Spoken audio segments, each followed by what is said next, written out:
درود شریف کا پڑھنا، سمجھنا، سیکھنا بہت بڑی مرتبت ہے، اور یہ وہ واحد فعل ہے، یہ وہ واحد عمل ہے جس کے لیے اللہ نے کبھی کوئی بائنڈنگ طے نہیں کی۔ یہ نہیں کہا کہ صبح کو پڑھو، یہ نہیں کہا کہ دوپہر کو پڑھو، یہ نہیں کہا کہ شام کو پڑھو، یہ نہیں کہا کہ رات کو پڑھو، یہ نہیں فرمایا کہ اونچی آواز میں پڑھو، یہ نہیں فرمایا کہ نیچی آواز میں پڑھو۔ اللہ نے مختصر ترین بات کی کہ میں اور میرے فرشتے محمد صلی اللہ علیہ وسلم پہ درود بھیجتے ہیں، اے ایمان والو تم بھی درود و سلام بھیجو۔ کوئی بائنڈنگ نہیں، دن رات پڑھو، زیادہ پڑھو، تھوڑا پڑھو، گن کے پڑھو، بغیر گنتی کے پڑھو۔ اس سے آپ کو، کیونکہ رسول اللہ صلی اللہ علیہ وسلم تک آپ کے والدین کے ناموں کے ساتھ آپ کا درود پہنچایا گیا ہے، اور میرا ایمان تو یہ ہے کہ کچھ ایسے لمحے بھی ہیں جس میں آقا خود آپ کا درود سنتے ہیں۔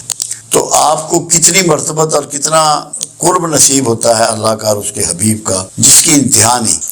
مگر آپ اگر یہ سمجھیں کہ اس کی بنیاد پہ آپ ولی اللہ بن جائیں، جہاں تک ولی اللہ بننے کی بات ہے، آپ انتہائی نیک اور برگزیدہ انسان ہو سکتے ہیں، متقی ہو سکتے ہیں، مومن ہو سکتے ہیں۔ ولایت تو ایک ایسا نصیب ہے جو لوگ لے کر پیدا ہوتے ہیں، جس طرح پیغمبر پیدا ہوتے ہیں کہ پیغمبر جس کے مقدر میں ہے وہی پیغمبر ہوگا، کسی اعمال کے نتیجے میں وہ پیغمبر کے رتبے پر فائد نہیں کیا جاتا۔ ایسے اولیاء اللہ بھی جو ہیں وہ پیدائشی طور پہ اللہ ان کو یہ چیز، یہ نعمت گرانٹ کرتا ہے۔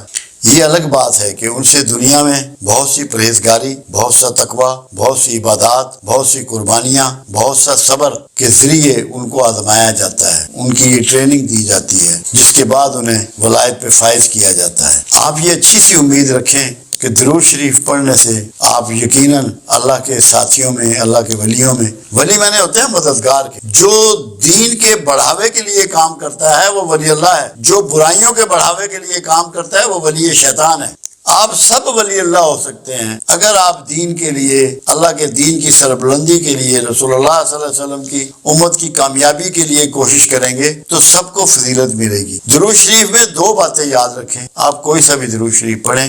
درود شریف کی شرط یہ ہے، ایک تو رسول اللہ صلی اللہ علیہ وسلم کا اس میں محبت اس میں آنا چاہیے، آپ کا نام نامی، تاکہ پتہ ہو کہ کس پر بھیجا جا رہا ہے۔ اللہ کے انبیاء رسول تو بے شمار ہیں۔ اور دوسرا لفظ سلام آنا چاہیے، کیونکہ پروردگار کا جو حکم ہے درود کے بارے میں، اس میں درود کے ساتھ سلام شامل ہے کہ اے ایمان والو آپ بھی درود و سلام بھیجیں۔ وہ آپ کوئی سا بھی اپنی ترتیب میں نام بنا سکتے ہیں۔ رسول اللہ کے لیے رحمت اور برکت اور سلامتی مانگنی ہے، اور اللہ سے یہ آرزو کرنی ہے۔ آپ کروڑوں کی تعداد میں اس میں سلام بھیج سکتے ہیں، جو مرضی، جتنا کریں گے اتنا کم ہے۔ یہ تو ایسی مٹھاس ہے کہ جو بڑھتی ہی چلی جاتی ہے، اس کی جو ہے پیاس بھی بڑھتی چلی جاتی ہے۔ تو اللہ کرے کہ لوگوں کو رسول اللہ درود شریف کے بارے میں ایک بات سمجھ لیں، درود شریف آپ کا تب مکمل ہوگا کہ رحمت للعالمین کی رحمت میں سے آپ حصہ پائیں، اور اللہ کے رسول کو یا مخلوق کو کوئی زحمت نہ دیں۔ زحمت دینے والا کا درود شریف مکمل نہیں ہے۔ مکمل تبھی ہے کہ جب رسول اللہ کی سنت رحمت کو اپنائیں اور رسول اللہ پہ درود شریف بھیجیں۔ اللہ آپ کو بہت نوازے گا، بڑے کرم فرمائے گا، آپ قرب الہی آپ کو نصیب ہو جائے گا۔ اللہ کے قریب ہونے کے لیے تو قرآن نے ایک بات واضح کر دی سورہ بقرہ میں، جب شیطان سے پروردگار عالم کا مکالمہ ہوا اور شیطان نے کہا کہ میں تیرے بندوں کے راستے میں بیٹھوں گا، دائیں سے بائیں سے آگے سے پیچھے سے انہیں گھیروں گا، تو پروردگار عالم نے فرمایا کہ جو میرے بندے ہیں تو ان کا کچھ نہ بگاڑ سکے۔ اللہ نے وضاحت دی، وہ بندے ہیں میرے جو اخلاص رکھتے ہیں، مخلصین۔ اگر آپ لوگ ولایت حاصل کرنا چاہتے ہیں، ولی بننا چاہتے ہیں، تو اللہ سے اخلاص اختیار، اللہ کے مخلص بندوں میں شامل ہو جائیں، وہی آپ اس کے مقربین میں شامل ہوں گے۔ اور دوسرا، دو کام اور کریں، سیلف مانیٹرنگ شروع کر دیں، اپنا احتساب شروع، سیلف مانیٹرنگ، پھر اپنی سیلف نیگیشن، اپنی خودی کو، اپنی ذاتی خواہشوں کو چھوڑ دیں، اللہ کی خواہش پہ چلنا شروع کریں، اللہ کے لیے دینا شروع کریں، سب کام اللہ کے لیے کر دیں۔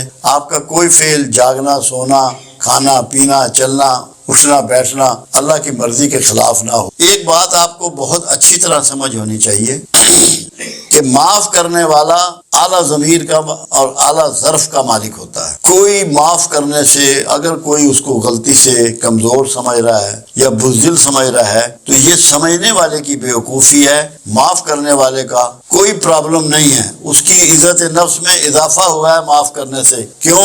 معاف کرنا اللہ کی سنت ہے، رسول اللہ صلی اللہ علیہ وسلم کی سنت ہے، اصحاب رسول اور دیگر انبیاء کرام کی سنت ہے، اور یا اللہ کی سنت ہے.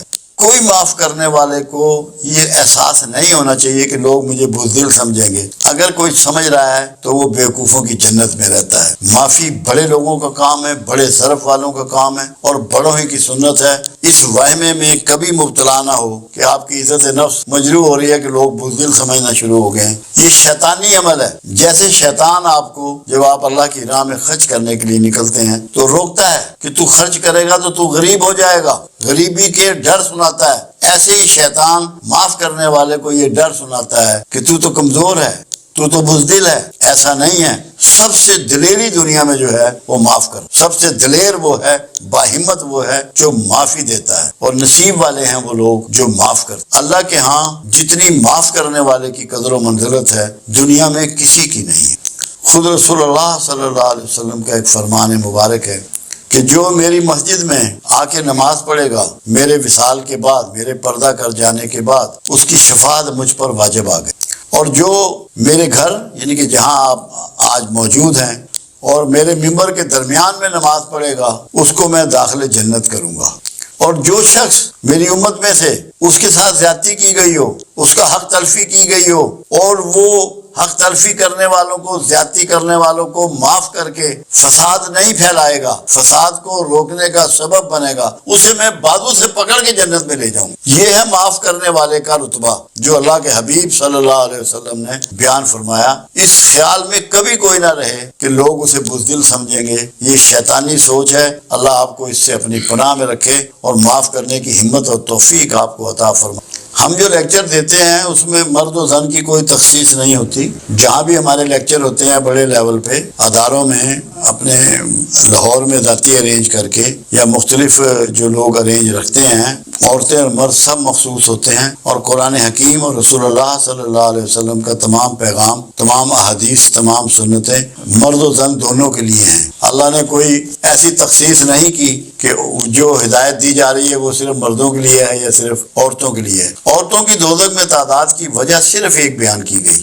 اس کو آپ سمجھ لیں. رسول اللہ صلی اللہ علیہ وسلم کا گزر ایک دن قبرستان سے ہوا.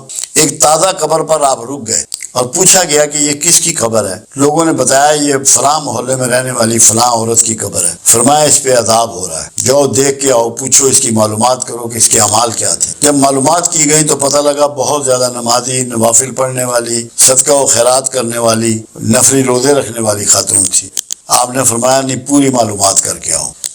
جب پوری معلومات کی گئی تو پتہ لگا کہ دوسروں کی ٹو میں ہر وقت لگی رہتی تھی. آپ نے فرمایا یہ ٹو میں لگنا اس کے سارے باقی اعمال کو کھا گئے. آپ نے ایک درخت کی ٹہنی توڑ کے وہاں اس کی قبر پہ سرانے کی طرف لگا دی اور فرمایا جب تک یہ ہری رہے گی اس پہ عذاب ٹلا رہے گا.